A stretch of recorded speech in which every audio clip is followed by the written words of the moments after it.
मित्रांनो, आज आपण राज्यातील बांधकाम कामगारांच्या नोंदणी आणि योजनांच्या लाभांबाबतचा नवा जी.आर. जाणून घेणार आहोत. राज्य शासनाने 9 सप्टेंबर 2025 रोजी एक महत्त्वाचा निर्णय घेतला आहे. आता बांधकाम कामगारांच्या नोंदणी, नूतनीकरण आणि योजनांच्या लाभांच्या वितरणामध्ये येणाऱ्या अडचणी दूर करण्यासाठी 2 समित्या तयार करण्यात आलेल्या आहेत.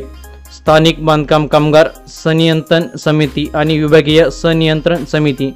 या समितींचे काम असेल नोंदणी व नूतनीकरण योग्यरित्या पार पाडणे, तसेच चुकीचे अर्ज किंवा चुकीचे लाभ घेणाऱ्यांची छाननी करणे.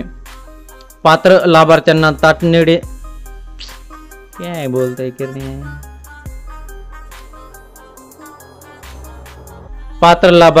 तातडीने मंजुरी देऊन डीबीटीद्वारे थेट खात्यात पैसा जमा करणे. अपात्र ठरलेल्या व्यक्तींना निर्णयाची माहिती देणे व 30 दिवसांच्या आत अपील करण्याची संधी उपलब्ध करून देणे. या समित्यांमध्ये स्थानिक आमदार हे अध्यक्ष असतील.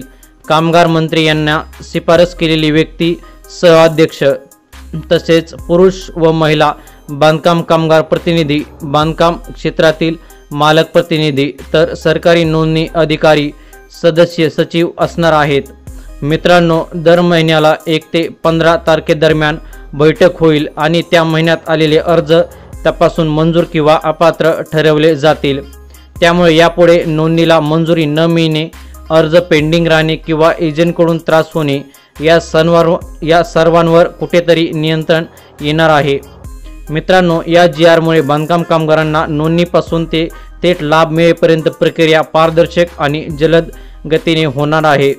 हा महत्त्वपूर्ण जी.आर. आपण महाराष्ट्र शासनाच्या संकेतस्थळावर पाहू शकता. लिंक व्हिडिओच्या डिस्क्रिप्शन बॉक्समध्ये दिली आहे. धन्यवाद. लवकरच भेटूया आणखी एका नवीन अपडेटसह.